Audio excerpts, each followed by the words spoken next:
Je vous prends ce rouleau de serviette de table. Je le tourne comme ça. Vous voyez bien qu'il tourne à la verticale. Mais si je commence à le tourner comme ça, à le faire virevolter comme ça, évidemment, vous ne savez plus quel est son véritable axe de rotation.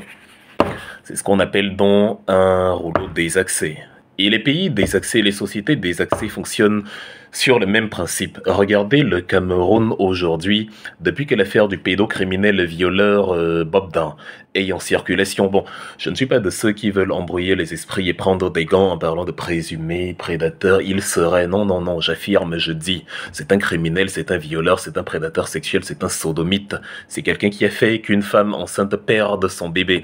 Quand vous avez une centaine de témoignages qui concordent, de gens qui ne se connaissent pas, qui ne se sont pas concertés en amont et qui n'ont pas d'intérêt commun, c'est qu'il y a du vrai dedans à 99,99%. Donc voilà, les tergiversations que vous perdez le temps à faire ne servent que le gang de malfrats qui gouverne au Cameroun et qui a intérêt à ce que plus le temps passe, plus on crée des affaires dans l'affaire. C'est ce que j'ai appelé le pourrissement. Ça leur permet de trouver des prétextes pour innocenter ce fameux Bob Dain. Des gens qui ont arrêté des gens pour leur opinion politique en les soupçonnant de vouloir déstabiliser le Cameroun et de vouloir créer une insurrection sans le moindre soupçon de début de preuve sont les mêmes qui vous disent aujourd'hui, alors que des gens sont en train de témoigner, de pleurer, de donner des détails, de donner des éléments poignants et des éléments qui concordent. Ceux-là, ils sont en train de leur dire, vous avez des preuves dont, en gros, on veut que quand tu t'es fait violer en 2021, tu apportes la preuve que tu t'es fait violer. C'est-à-dire, quand tu te faisais violer, tu rassemblais des preuves. Il y avait un live Facebook et on veut le live Facebook du viol. Même quand tu vas leur présenter le live, ils vont dire, c'est un deepfake, c'est un machin, et blablabla. Quand on leur a présenté les preuves de l'assassinat de Martinez Zogo, quand Martinez Zogo lui-même a dit que si je meurs, c'est que c'est ceux-là qui m'ont tué parce que la seule possibilité qu'ils ont de m'empêcher de dénoncer leur malversation financière, c'est de me tuer. Même avec ça, ils vous ont demandé des preuves. Donc, ce sont des gens qui, même devant des éléments clairs, vont vous dire où sont les preuves parce qu'ils veulent innocenter le coupable. On a vu le petit frère de Samuel Eto'o, David Eto'o, qui dit « Ce Bob Dain est un violeur, je l'ai connu. Les femmes qui fréquentent avec lui sont très... voilà. Elles prennent de gros risques, c'est un violeur. » Même lui, il est revenu se dédire en disant que non, ce n'est pas sa voix, il n'a jamais dit ça. Donc, il y a quelqu'un qui n'avait rien à faire de ces journées et qui a décidé d'imiter la voix de David Eto'o avec même la façon de parler. Il n'y a pas que la voix, la façon de parler, les pauses, en fait, en conformité totale avec sa manière de s'exprimer. Quelqu'un qui n'avait donc rien à faire s'est levé et a dit « Je vais imiter la voix de David Eto'o ». Et voilà, il a créé donc cette version de Bob Dain en donnant des indices clairs. Il était à tel endroit, il y avait telle fille, j'ai sauvé telle fille des mains de Bob Dain Eto'o. Donc vous voyez que même David Eto'o, même des gens, après y avoir dit, après y avoir donné des éléments, après l'évidence des faits, sont capables de venir vous dire non, non, non, c'est pas moi, après quelques menaces. Donc ceux qui vous demandent les preuves là, ce sont les amis de Bob Dain qui sont incapables d'accepter que les témoignages que nous entendons depuis le début et qui coïncident avec une exactitude indicible sont évidemment les éléments de preuve qui auraient permis de coffrer n'importe quel opposant politique. Il aura fallu que 2-3 personnes disent que j'ai entendu Kamto Maurice dire qu'il veut acheter des armes en Centrafrique pour déstabiliser le Cameroun. Ça aurait largement suffi. Et même ceux qui vous demandent les preuves aujourd'hui auraient utilisé ces 2-3 témoignages-là pour vous expliquer que c'est bien qu'on arrête Maurice Kamto parce que regardez, il y a 3 personnes qui témoignent et qui disent la même chose alors que les 3 personnes ne se sont jamais vues. Là, on n'a pas 3 personnes, on a 100, 200, on nous dit qu'il y a plus de 1500 témoignages et on a tellement qu'on n'a même pas le temps de tous les publier. Et tous disent la même chose. Il m'a menacé avec une arme, il m'a dit de ne plus m'épiler, il a dit qu'il a des gens haut placés, et vous voyez bien qu'il a des gens haut placés. Non seulement une vidéo qui montre les éléments de la garde présidentielle, lui serrait la main et se présentait en disant « à vos ordres », mais en plus, il n'est toujours pas arrêté. C'est ce qu'on appelle la concordance des faits, dont les sorciers qui vous disent « les preuves, blablabla », ce sont des violeurs, des sodomites, des pédérastes, des trafiquants d'humains, des proxénètes qui ne veulent pas qu'un de leurs collègues soit arrêté et que leur réseau soit démantelé parce que ça va se métastaser jusqu'à eux et les conduire eux-mêmes en prison. Il en est de même pour ceux qui sont au gouvernement actuellement et qui ont tout intérêt à empêcher l'arrestation et l'inculpation de Bob Dain parce que justement eux-mêmes ils vont se retrouver là-bas. Ça s'appelle l'effet domino. Vous poussez un pion, il pousse le deuxième, il pousse le troisième et l'énergie est transmise ainsi ceci va pousser le 408e pion à des centaines de mètres plus loin. Donc, je reviens donc à ma société des accès, où l'axe de rotation a perdu justement sa direction et où, plutôt que la serviette de table tourne comme ça a commencé à tourner dans absolument tous les sens.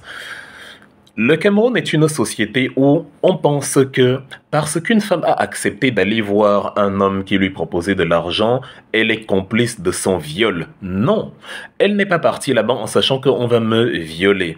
Il y a un homme qui dit « Je vais t'aider à résoudre ton business. Tu m'as dit que tu as des difficultés financières et dans ces familles, il y a vos sœurs, vos cousines qui, à cause de la misère ambiante dans ce pays-là où vous dites que tout va bien, vous-même, il y a des femmes que vous appelez et vous leur dites « Viens me retrouver à tel restaurant, viens me retrouver. » Vous pouvez bien être vous-même un prédateur sexuel, mais elle ne le sait pas. Il faut bien que les humains se rencontrent. Un homme et une femme peuvent bien se rencontrer dans le cadre d'affaires. Et les femmes sont moins portées justement vers la libido immédiate que nous. Il faut créer un contexte. Ça fait que quand tu invites une femme de venir, je sais pas, prendre un verre ou de venir parler d'une affaire, dans sa tête, elle se dit naïvement que bon, on va prendre un verre ou on va parler d'une affaire. Elle n'a pas regardé tes belles formes à toi et elle s'imagine déjà dans la chambre avec toi. Ce sont les hommes qui fonctionnent comme ça parce que l'attraction des hommes envers le sexe opposé est plus visuelle.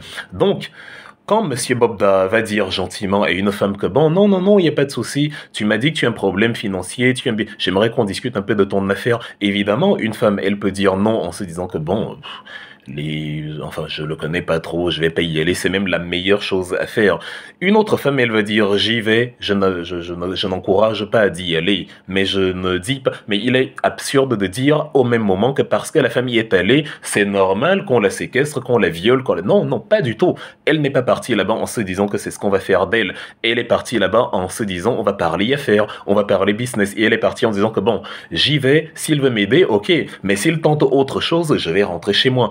Elle s'est dit comme d'habitude que bon, je vais arriver chez un homme, il va draguer et éventuellement, mais même s'il drague, bah je n'ai qu'à refuser et après ça va. Il y a beaucoup de femmes enceintes qui lui ont dit comme celle qu'il a aidé à réparer, qui avait un problème sur sa voiture garée, il a aidé à réparer le petit problème qu'il y avait dans la voiture, il lui a demandé son numéro, elle lui a bien dit tu ne vois pas, je suis enceinte.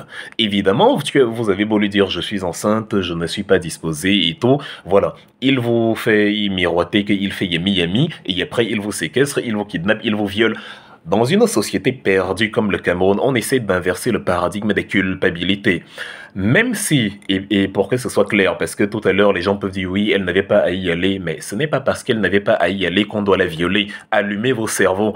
Même si une femme a décidé de tromper son mari, elle a la possibilité de changer d'avis au dernier moment si elle ne veut pas. Elle peut dire, ok, je m'en vais tromper mon mari. Elle rencontre l'homme avec qui elle a décidé de tromper son mari. Mais au moment où il essaye de lui enlever son t-shirt, elle a le droit de dire finalement je ne veux pas et il doit la laisser rentrer chez elle. C'est comme ça que ça fonctionne. Elle a le droit de lui dire non, je viens de changer d'avis là, à l'instant. Oui, elle a le droit de le lui dire et il doit la laisser rentrer chez elle parce qu'à partir du moment où ce n'est pas consentant, c'est un viol, c'est une agression.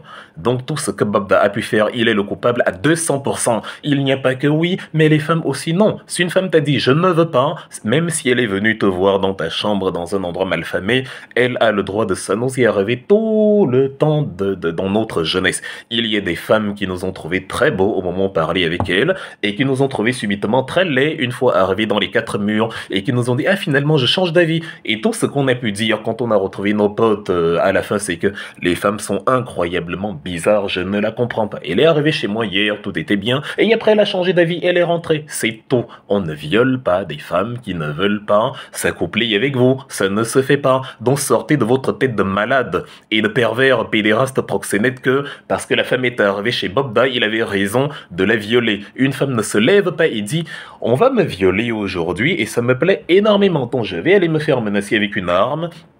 Je sais exactement tout ce qu'il va me faire. Déjà, il me l'a dit. Il va me violer, il va me taper, j'ai la possibilité de dire non, je n'y vais pas, mais j'y vais. Vous voyez bien comment Bobda a piégé ses victimes. Je sais où ton enfant fréquente. Si tu me dénonces, si tu ne viens pas, je vais liquider ton enfant. Qu'est-ce qu'une mère ne pourrait pas faire pour son enfant?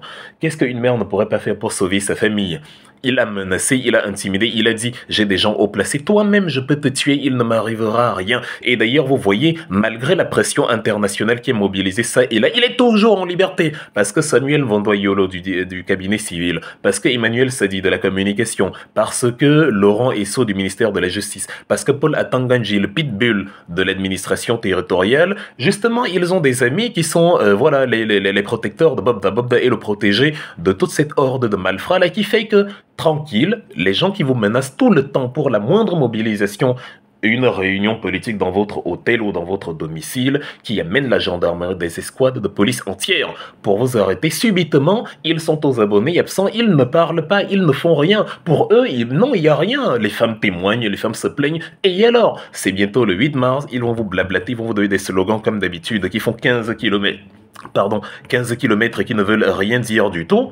Et voilà, femmes pour la résilience de la condition féminine dans une société africaine d'Afrique centrale du 21e siècle. Voilà les slogans idiots que Chantal Biya et tous ces coupeurs de gâteaux totalement écervelés passent le temps à faire tous les 8 mars pendant que des femmes se font violer en territoire camerounais et qui encouragent justement leurs complices, les pédérastes, les proxénètes, les violeurs qu'il y a dans la société à venir dire aux Camerounais dans les réseaux sociaux « Ah, qu'est-ce qu'elle partait faire là-bas? Pourquoi elle y est allée ?» Donc, c'est-à-dire on habitue.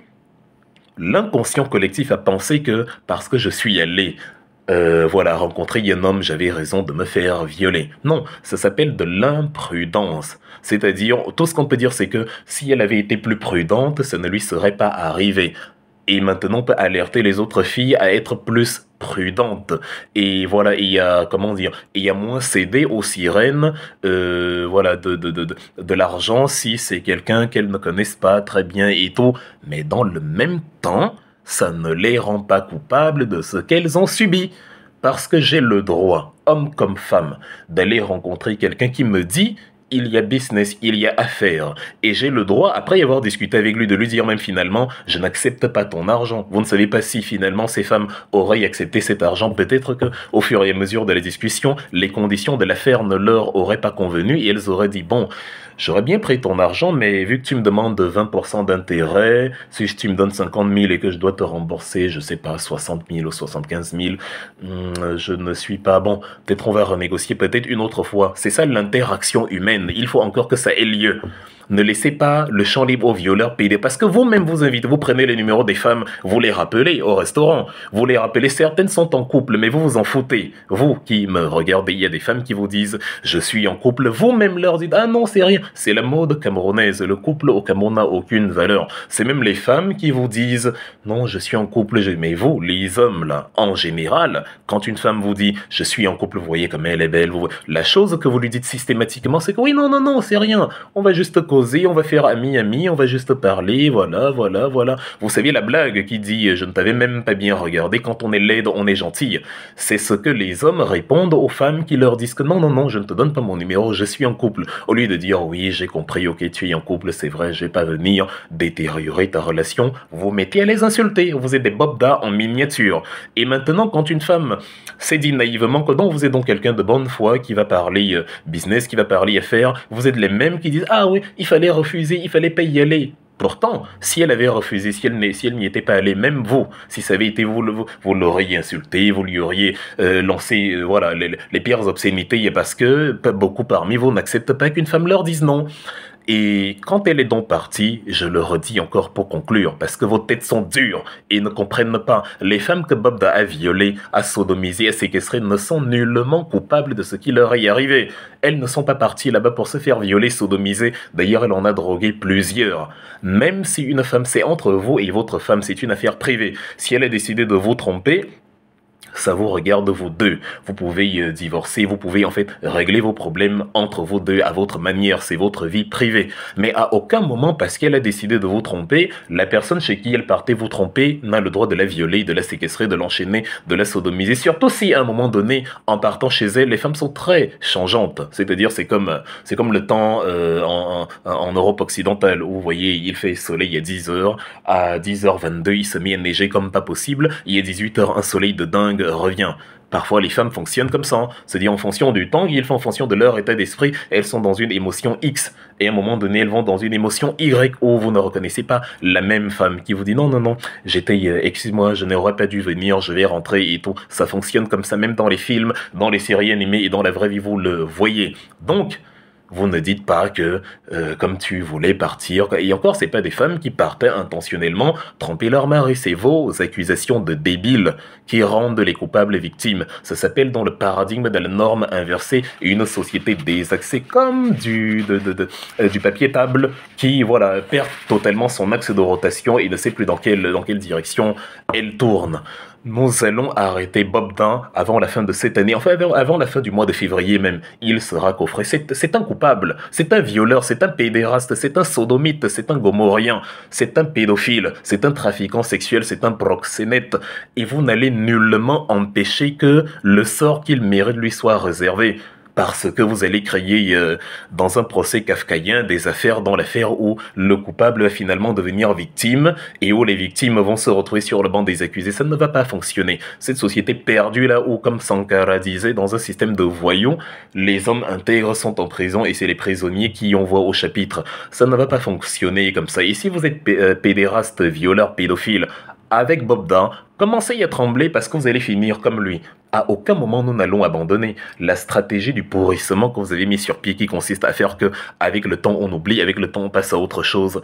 Revisez vos copies parce que pour cette fois, comme pour Bellinga, le tueur de Martinez l'année dernière, ça ne marchera pas. Cette histoire va se terminer avec l'arrestation de Hervé Bob Dain et tous ceux qui sont complices avec lui dans ce réseau pervers de proxénètes, hommes et femmes confondus. Donc, tenez-vous-le pour dit, la course est lancée, on va voir celui qui s'essouffle en premier. Ce ne sera certainement pas nous, parce que nous, là, on commence à peine. Faudra voir le cardio, et nous, là, on a même des batteries en réserve.